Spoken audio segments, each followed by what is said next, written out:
Hey guys, it's Adam from Loose Pixel and welcome back.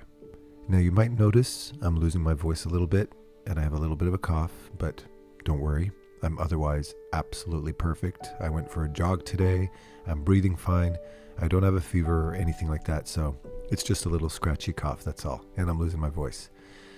With that said, I want to share with you today probably one of the most important things I'm ever going to share with you. And this is a very sincere and a very honest thing I want to share with you.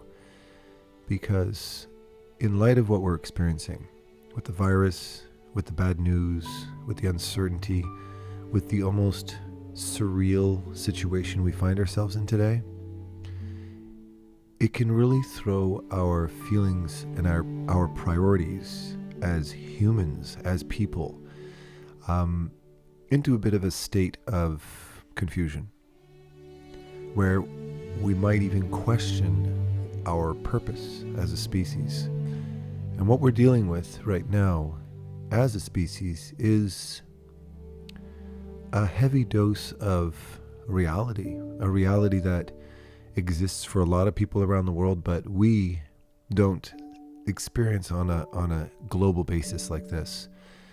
We are witnessing our fragility, we're witnessing our futility to a certain degree, and we're witnessing our humanity on a very raw level right now.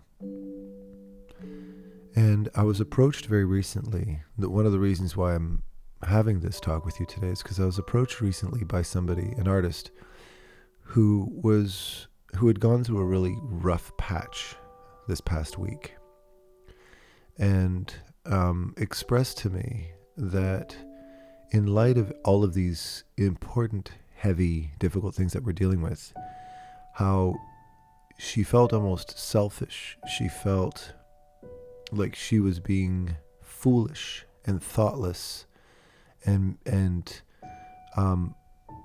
didn't see the purpose in producing art, in learning, in growing, in doing any of these things when there are so many, quote, more important things out there that need to be addressed.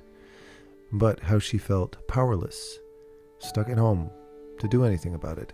And it really impacted her ability to produce. And she went through a good few days where she felt really, really down about it.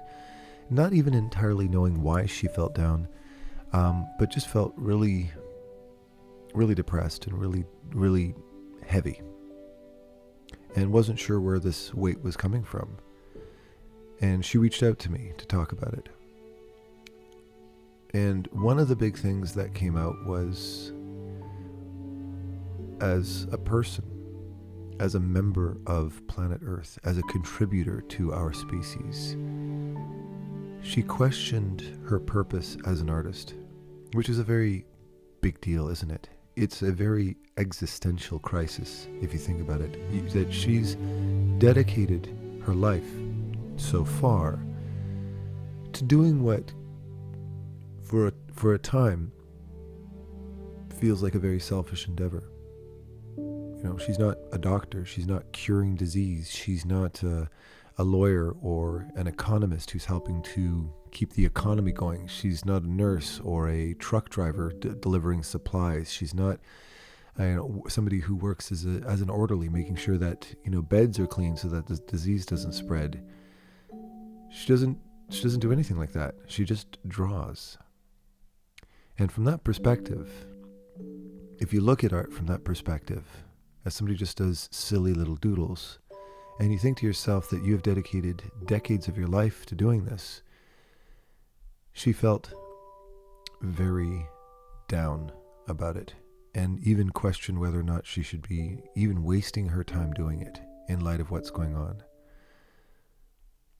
And I thought about it for a bit, because it is a very serious question, and it's not something I wanted to answer in a superficially hopeful way. I wanted to offer her an honest answer.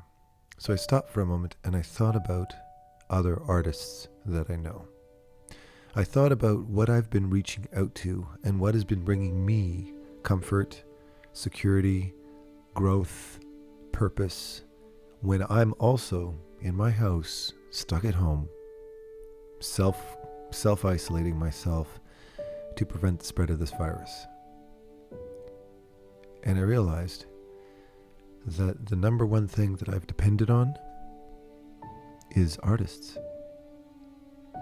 One of the things that moved me the most in light of all of this crappy news and these politicians that are debating whether or not to pass support bills, to help support people financially that are realizing that they don't have a salary coming in, or news agencies that are approaching news like it's the zombie apocalypse to get clicks, because that's what's on everybody's mind right now, or politicians that aren't doing anything to help anybody, or turning a blind eye, or saying, we're going to go back to work in a couple of weeks because this is bullshit, putting the whole world at risk. And just looking at this, what I consider a pathetic example of humanity. After all, listening to all that stuff and feeling a little bit down myself and a bit hopeless about it, I go on YouTube and I see a video posted about a man about a week ago in Italy, an opera singer, who got on his balcony, 20 floors up, and he sang a beautiful opera song across the landscape, across the city, loud enough and powerful enough and beautiful enough for the entire city to get out on their porches to listen to him. And you could hear the people cheering and clapping way off in the distance because his voice reached that far. And it brought everybody happiness, it brought everybody together, it brought everybody comfort, and it reminded us of how beautiful we are as a species. It reminded us of how our emotions, our feelings, and our ability to connect with other people is so crucially important, that he couldn't reach out to people with his bare hands, so he reached across with his voice. And he touched people, and he created a human connection, a very meaningful human connection, especially now that we need it more than ever. One of the things that this virus is teaching us very, very quickly is how much we need other people, how much we need to connect with others, because that is the very thing we're being denied right now. And as artists, we live in that little world. We live in that little world of connection. That is our purpose, to connect.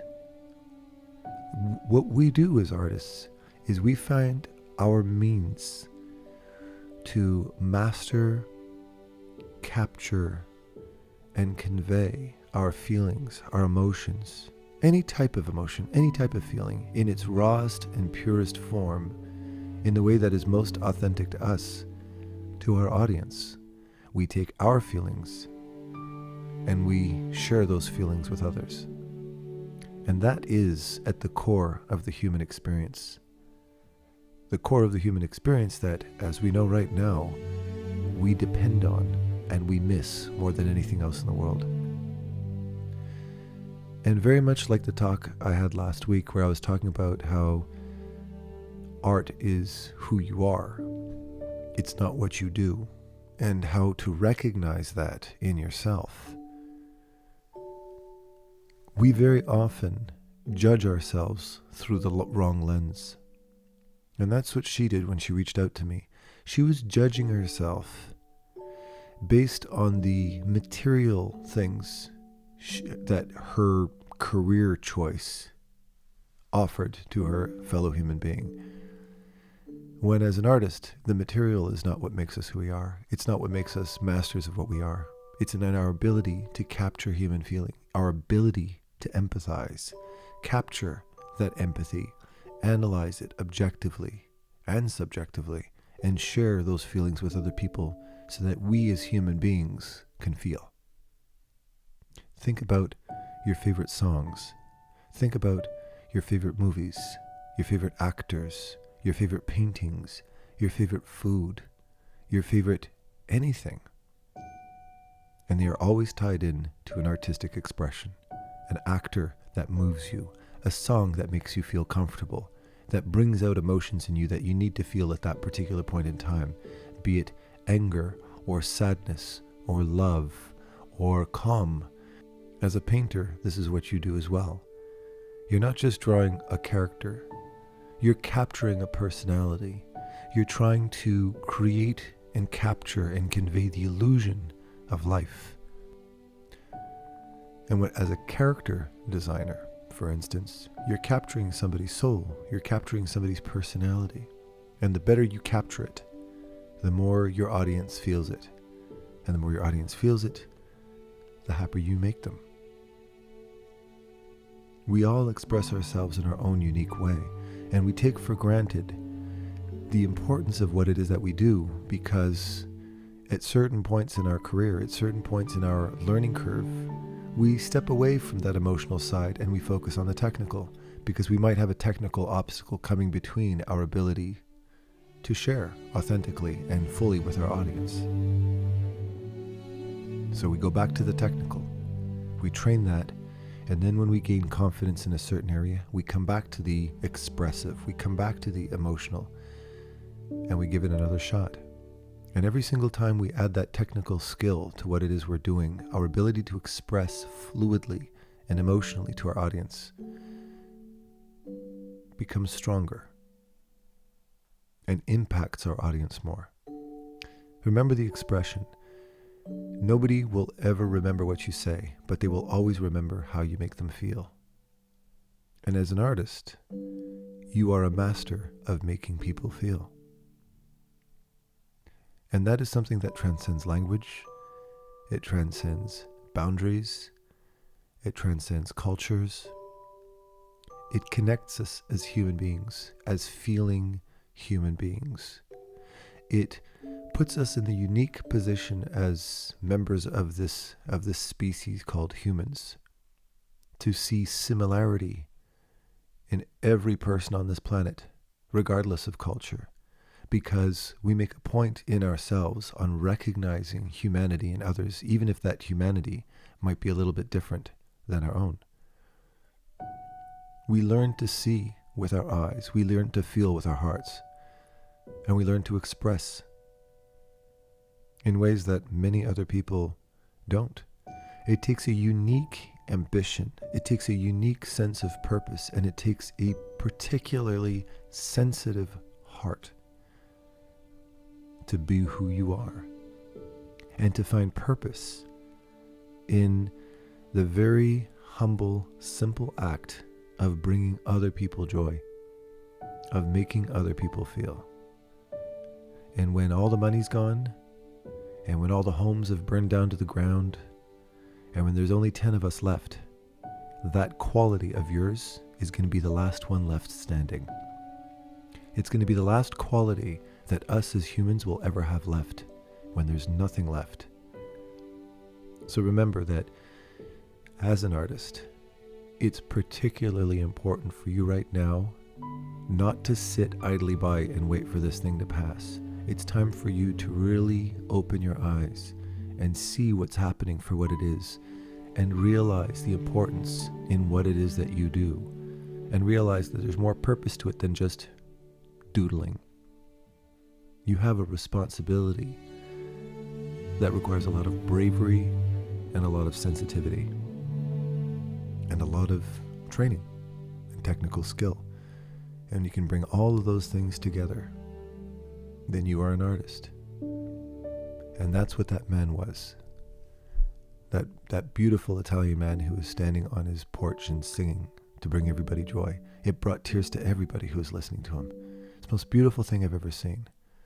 Well, I hate to break it to you, but you're just as beautiful. You just might not realize it just yet. All right? So with that said, I love you all with all my heart. Remember that you're precious. Don't forget who you are, and don't forget your purpose. And happy painting. Take care.